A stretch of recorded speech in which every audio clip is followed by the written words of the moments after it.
little ones, the Sleep Manual Podcast. Welcome to our podcast, The Sleep Manual. I'm Nikki and I'm here with my Little Ones co-founder, Amanda. Hi. Here at Little Ones, we help families with their baby and toddlers sleep, and over the last 7 years, we've helped over 300,000 parents just like you. We're here if you need a hand too. Simply visit us at little.ones.co and we can get started on solving your current sleep challenges. Today, we are looking at the pretty big and often controversial topic of night weaning and how you can achieve this with your baby or toddler. Yep, this is a big and sometimes very controversial topic, but in this episode we'll explain to you when you might consider night weaning, how to rule out other factors for your little one's night waking, and then some steps to guide you through night weaning. Let's get started. Sounds good to me. Now, listen, first of all, we're going to talk about something that actually we talked about in our Baby Sleep Myths podcast, and that is that your baby might not be hungry every time they wake. And that is something that I think definitely as a first-time parent, you almost don't consider that there's other reasons that your baby is waking. Because I think we just get stuck in this, your baby's going to wake in the night. So they must be hungry. Milk. Yeah, so anytime they're waking, they must be hungry. Now, it's not true. I guess we need to have a bit of a caveat here. We're not telling you for your baby under 3 months to not actually feed them if they need feeding. We're not trying 100%. To night wean in any way. Absolutely not. By sleep training and not feeding your baby at those times. What we would recommend is that you do always look at the daytime sleeps, their naps, and making sure that their total day sleep is on point, that everything is lined up for great sleep. And at night, if you are doing all of those things correctly and your baby is loving sleep, then your baby will naturally start sleeping well at night. And this is where then every wake sometimes does become a feed, because they've already started to consolidate that night for a longer chunk. But Nikki's got an anecdote here, I think, of a little story about what happened with her first. Oh, yeah. Yeah, so like I said, when we had our eldest, our first child, and we're so, in hindsight, like how unbelievably clueless we were. We just don't know what we expected, but I just almost want to go back and slap my past self and be like, what's wrong with you? Just, like, anyways, I don't know. Somehow blissfully unaware. Yeah, something like that. But I say she was a horrific sleeper, but it wasn't her that was a horrific sleeper. It was us not knowing how to help her to be a good sleeper, is what it actually was. And she was waking a lot. And it actually got to the point where I was at the doctor's one day, and I can't now remember why. It was either, might have been actually she had this little infection in her ear from swimming, from going to those baby swim classes. Anyway, and I happened to say to one of the nurses, oh, she's waking however frequently it was in the night. And the nurse said to me, she's not getting cold, is she? And it was honestly that one comment, and clearly I've remembered it for all these years. She's 12 and a half now. And I just went, there's all other reasons. Other reasons, yeah. And interestingly, the next night, that night when she woke, I was like, let's just see. And I remember actually normally I'd leave her in her swaddle and I'd pick her up and feed her and put her back in her bed, but I unswaddled her and I felt her body and she was cold. And the next night I chucked on a couple more layers underneath her swaddle and it made so much difference. And it was the first time that I went, hang on, what if it's not always hunger?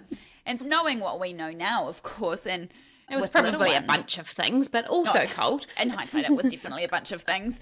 But if your baby is waking 10,000 times a night, it could be that they were overtired from the day. It could be that they were just not tired enough to sleep better at night because they've napped too much during the day. This was my first when she was extra little. She would just wake in the night for a large chunk of time. But she was just lying there silently. She didn't make a noise. She would just lie there. And I could see this because I was watching her on the video Stalking monitor, her.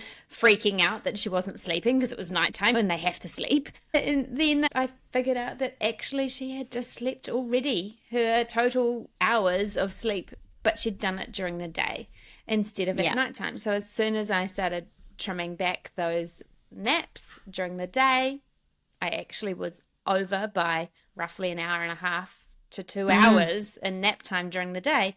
The night consolidated again. But if you've got a baby that it doesn't have a nice quiet temperament like that, they will wake, they will cry out, scream, and they will scream, and potentially you'll assume that they're hungry. And the other thing is, because we're talking a bit about very young babies here, but in an older baby too, a baby that's 6, 7, 8 months old and is, or even older actually. I saw some comments on one of our TikTok videos the other day about someone whose 1-year-old baby was still waking every 2 hours. Oh my goodness. Overnight, Poor woman. And they're feeding them at all these wakes. That's not hunger, especially at that age. That is actually because your little one cannot self-settle. And that's a really big reason that people with older babies presume their little one is waking from hunger. I'll tell you this, if it's every 2 hours, it's not hunger. It's that they're relying on sucking, so feeding, to get back to sleep, because that's the only way they know how to go to sleep, or how to go back to sleep between those sleep cycles. So that's less of a case of night weaning and more of a case on needing to work on self-settling at that point. Yeah. So let's presume you've ruled out these things and you're fairly confident your little one is actually waking for milk in the night. How do you know then if your baby actually needs that much milk overnight? Because like I said, some of these comments I read, and we've heard this for years, people genuinely think that their toddler even needs 3 or 4 bottles of milk a night. And they'll justify this by, but I have a drink in the night. Yeah. Or no, they're justifying it because the toddler is drinking these bottles that's overnight. true. Of course they are. Of course they are. I would love to have a nice little milky drink overnight too, but... Gin? What? So one way that is super obvious is... obviously it isn't obvious, but one way to figure out if those feeds overnight aren't actually required is they are not feeding very well at their first feed of the day, which is usually 7 o'clock in the morning.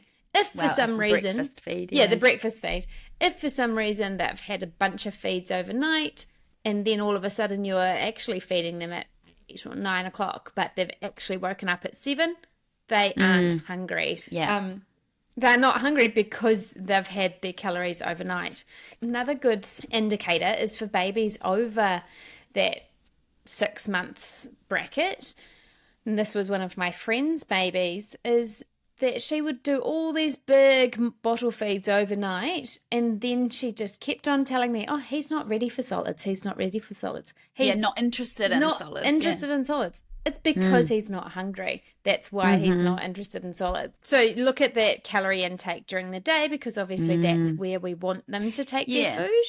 And so if your baby is of the age where they should really be starting to get pretty established on solids, but they're still having a lot of milk in the night, that's actually going to adversely affect their ability to get started as much as they need to get started on. And then it's a knock-on effect, like you've just described. So exactly. they're too full to take the solids, but then if they had the solids, it would help with their night sleep. And we're talking about in an older baby. Certainly when your baby's 6 months old and you first start them on solids, it's not going to make much of a difference to their sleep because they're taking such a small quantity. We do just have to put in a little note here about newborns, because for sure they definitely need milk in the night. That goes without saying. But a couple of things just to point out there is that if they can go longer than, say, 2 hours or 3 hours, sometimes 3 hours during the day between feeds, it means they're definitely capable of doing that at night too. If you're a newborn or your baby under 4 months really, if they're waking every 2 hours still in the night, then it's probably not for genuine hunger every time. And so maybe start having a look at these other things that we've talked about and making sure that they have enough feed opportunities during the day as well. Yeah. And I'll tell you this too, as we just explained earlier, that age, your little one's age is an indicator as to whether they need that much milk overnight.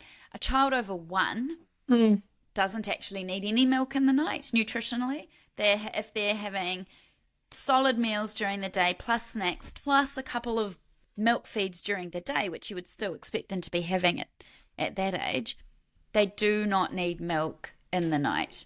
And you really do need to start looking at night weaning. Yeah, the big one. How do we do it?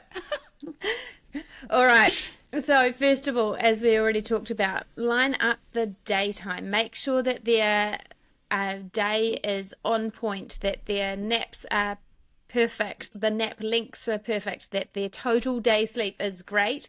And this will help your nights immensely. And often just working out those awake times and those naps will actually just immediately help your night without even having to do anything.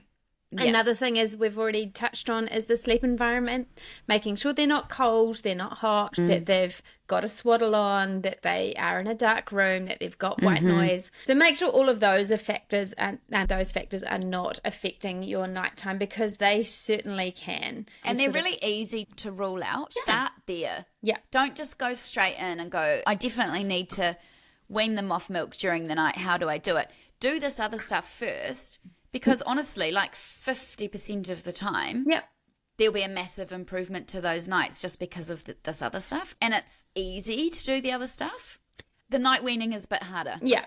So do the easy stuff first. Do the easy stuff first. And then if you're still getting night wakes and you are absolutely sure that it is still hunger, then what you can do if you've got a baby that we would not be expecting to wake so many times over the night, you can then start gradually reducing the feed. So you don't want to do it cold turkey, because then they actually will genuinely wake hungry. They will be hungry. Because you've been feeding them overnight, they've got to start taking those other feeds somewhere else. And I'll just add in there, Amanda, that food, or milk in this instance, calories, is a body clock trigger. Yes. So your little one has been used to taking these feeds at these times overnight, and so they actually, in an older baby, will start waking for that feed because their body will tell them they're hungry at that time.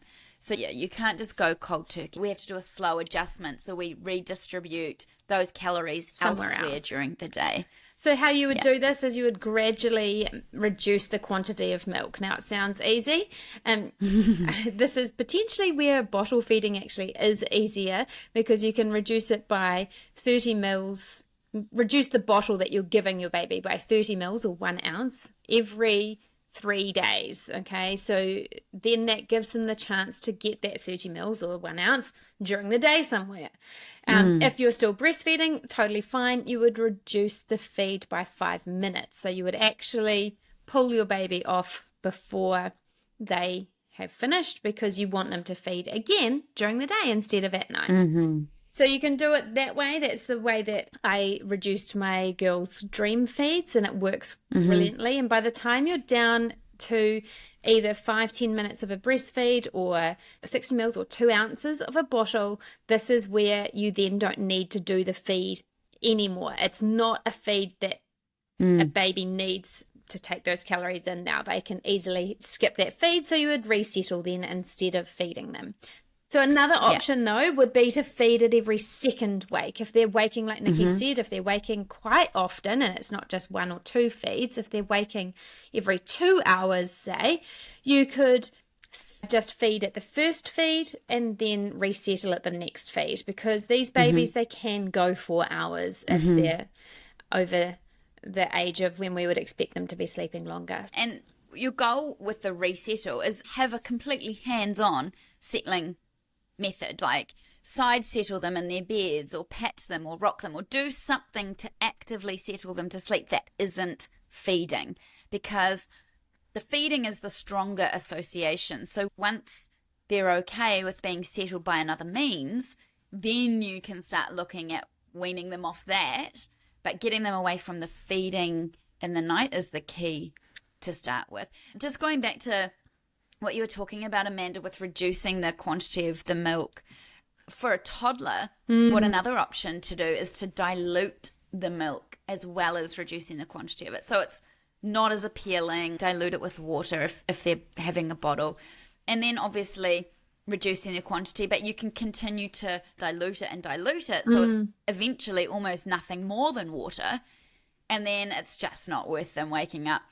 If it's a toddler, you will then have to also implement an additional, like a behavioral method at this point, and do what we would call a silent return or a check-in method or something like that.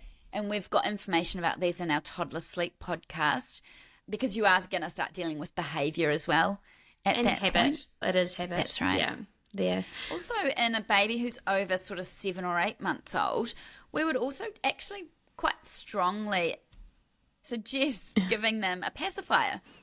If they're waking just to be fed to sleep, give them a pacifier, and they're still getting that sucking, which is the sleep association that they're used to and that they're looking for.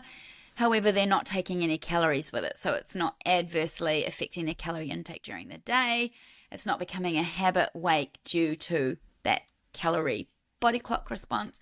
The pacifier is also great if you're doing that feed at one wake and resettle at the other wake as well. We would just recommend not using it in a baby younger than about 7 or 8 months, because they cannot put it in themselves, and then you're into a completely different stage of hell with it falling out all night long and you having to replace it. So hopefully that gives you some food for thought and a starting point of if you're thinking about night weaning your little one. Thanks for listening today. Please check out our other podcasts for much more sleep advice. Or if you're in need of any further help, make sure you visit our website at littlenones.co or download our app, which we can guide you through any sleep challenge that you're facing from there. We'll talk to you in the next one.